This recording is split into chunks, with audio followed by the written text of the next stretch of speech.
بسم الله الرحمن الرحيم. اهلا بيكم في فيديو جديد على قناتي على اليوتيوب. عايز اتكلم النهارده عن الناس اللي دائمة الانتقادات لمستر كولر مدرب النادي الاهلي. ناس بتطلع تتكلم ان هو مدرب ضعيف، ناس تطلع بتتكلم ان هو مدرب ماليش شخصية، ناس بتطلع تتكلم في ان هو مدرب لا يليق باسم النادي الاهلي. ومعروف الاسماء اللي بتطلع، ودول كانوا لاعبين سابقين في النادي الاهلي ونادي الزمالك، ويعني شخص بعينه ما بيعجبوش اي مدرب في العالم، وهو حتى نفسه لما درب كانت يعني هناك كوارث. المهم، الناس بتتكلم عن انتقادات كبيره جدا ليه في الحته بتاعت مستر كولر ده. يعني الراجل كولر عنده مشاكل، وعنده راجل ما عندوش اي مشاكل. احنا دلوقتي بنشوف باختصار شديد جدا، بنشوف النادي الاهلي في مستوى تاني. النادي الاهلي بيفوز، يعني اول اشاره للنادي الاهلي كويس ان النادي الاهلي بيفوز. النادي الاهلي بيقدم كره كويسه وكره حلوه. النادي الاهلي ما بيدخلش فيها اهداف كتير. يعني احنا لو نلاحظ ان مثلا اخر 15 مباراه او 10 مباريات ليه النادي الاهلي تقريبا دخل هدف وحيد في مرمى النادي الاهلي. ده دفاع قوي، اعاد ترميم الدفاع النادي الاهلي زي ما بيقولوا، اعاد عمليه الاحلال والتجديد من داخل لاعيبه النادي الاهلي. الراجل عمل عمليه تدوير ما بين لاعيبه النادي الاهلي، وعمل ثنائيات ما بين اللاعبين وبعضها. كل ده كان ايجابي جدا. شفنا اعتمد بشكل اساسي على قلب دفاع محمد عبد المنعم، لعب جنب منه محمود متولي، عملوا ثنائيه. فمستر كولر عمل عمليه ثنائيات في الدفاع، توازن دفاعي. الاخطاء بقى الدفاعيه اللي كنا بنشوفها من مدافعين النادي الاهلي، والطلوع قبل الكوره وبعد، والاخطاء القاتله واخطاء ضربات الجزاء والكلام ده كله، قل كتير جدا من اللعيبه المدافعين، واصبحوا على تركيز عالي جدا. عايز اتكلم ايضا عن محمد هاني. احنا نشوف محمد هاني قبل كولر ما يجي يستلم النادي الاهلي او يبقى المدير الفني للنادي الاهلي، كان خلاص كل جماهير النادي الاهلي بكل امانه خلاص كانوا تعبوا منه. كل الجماهير بتتكلم في ان هو خلاص محمد هاني مش ماليش مكان في النادي الاهلي. كل الناس كانت منتظره عوده اكرم توفيق من الاصابه، وفعلا لما اكرم توفيق رجع من الاصابه رجعنا شفنا محمد هاني موجود تاني على الدكه. لكن محمد هاني شيء تاني خالص.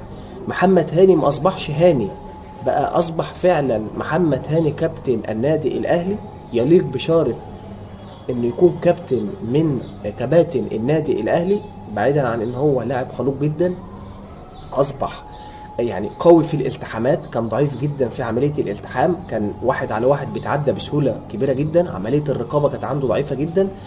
عمليه الدفاع عنده كان ضعيف جدا، والهجوم عنده في المقدمه كان برضه ضعيف جدا. لا، اتطور محمد هاني وشفنا ادواره دفاعيه رائعه في مباريات النادي الاهلي منذ عوده او منذ قدوم مستر كولر للاداره الفنيه للنادي الاهلي. يبقى شفنا تغيير جذري في لاعب اسمه محمد هاني، مستويات رائعه بيقدمها محمد هاني مع النادي الاهلي في الفتره الحاليه. يكاد يكون ان محمد هاني اصبح بمستوى اكرم توفيق. يعني لما نيجي كده ان شاء الله اكرم توفيق يرجع من الاصابه، ويبقى عندنا محمد هاني واكرم توفيق، خلاص الناس كلها بقت في ثقه تامه في محمد هاني من الناحيه اليمين للنادي الاهلي. ايضا هناك لاعب اخر وهو بيرسي تاو. كان هناك تذبذب تام في مستواه. خلاص الراجل على مشارف، او في كلام كتير جدا يتقال ان خلاص مغادره بيرسي تاو، اللي الجماهير كانت انتقادات كبيره جدا لبيرسي تاو.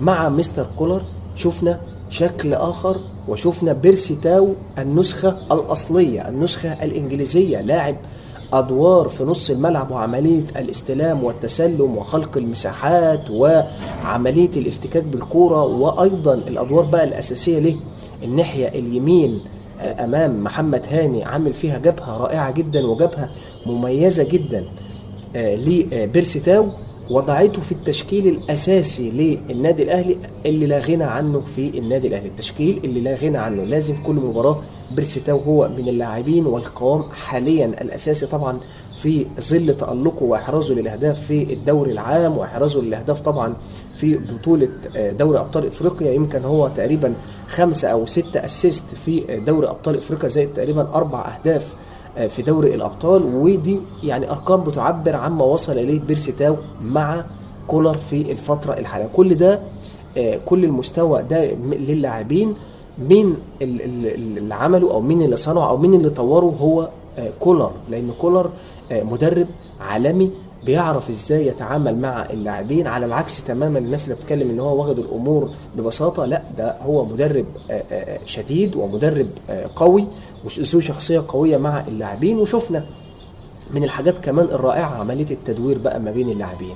خلاص دلوقتي احنا لعب حسين الشحات مفيش اي مشكله، لعب احمد عبد القادر مفيش اي مشكله. كل اللاعبين اللي موجودين على الدكه من المباراه اللي بعدها ممكن يبقوا متواجدين بشكل اساسي. فقط هو محمد الشناوي اللي معروف ثابت في حراسه المرمى. شوف ايضا حسين الشحات وهو لاعب جناح ايمن، يعني بيلعب في نفس مكان بيرستاو، لا بنشوفه على الناحيه الثانيه والجناح الايسر للنادي الاهلي، وبيتالق وبيجيد في هذه المنطقه اجاده تامه، كما لو انه ده المكان اللي اصلا بيلعب فيه، على الرغم ان حسين الشحات منطقته هي منطقه الجناح الايمن للنادي الاهلي. ايضا مروان عطيه من اللاعبين اللي اتطور اداؤه بشكل كبير جدا، عمليه الافتكاك وافساد هجمات الخصم وعمليه افتكاك الكوره واستخلاص الكوره وبناء الهجمه لمنطقه وتمركز نص ملعب النادي الاهلي، وعمليه تبادل المراكز ما بينه وما بين حمدي فتحي وديانج، ثم حمدي فتحي في المقدمه. شفنا تطور رهيب لمستوى حمدي فتحي، ده طبعا كان مع مستر كولر. قبل كده ما كناش بنشوف الشغل ده، ما بنشوفش عمليه تبادل المراكز بالشكل ده. بنشوف تألق كبير جدا لكهربا وعودته لثقته بنفسه الرائعه. طبعا الكلام ده ظهر في احرازه للاهداف واحرازه وصناعه الاهداف بشكل رائع جدا لمحمود كهربا.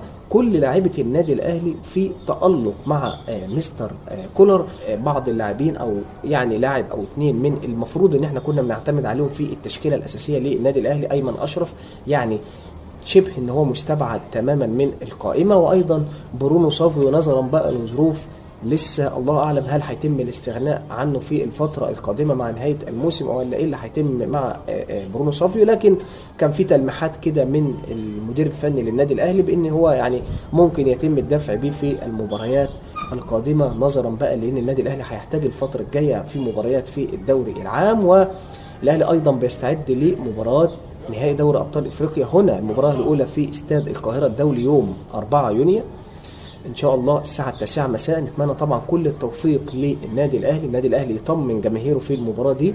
نتمنى طبعا احراز هدف 2-3 للنادي الاهلي هنا عشان تكون المهمه بقى سهله هناك في الدار البيضاء على ملعب مركب محمد الخامس، ويستطيع النادي الاهلي ان شاء الله احراز 11 للنادي الاهلي. نتمنى طبعا كل التوفيق للنادي الاهلي في المباريات القادمه وعوده الاميره السمراء 11 للنادي الاهلي. والسلام عليكم ورحمه الله وبركاته.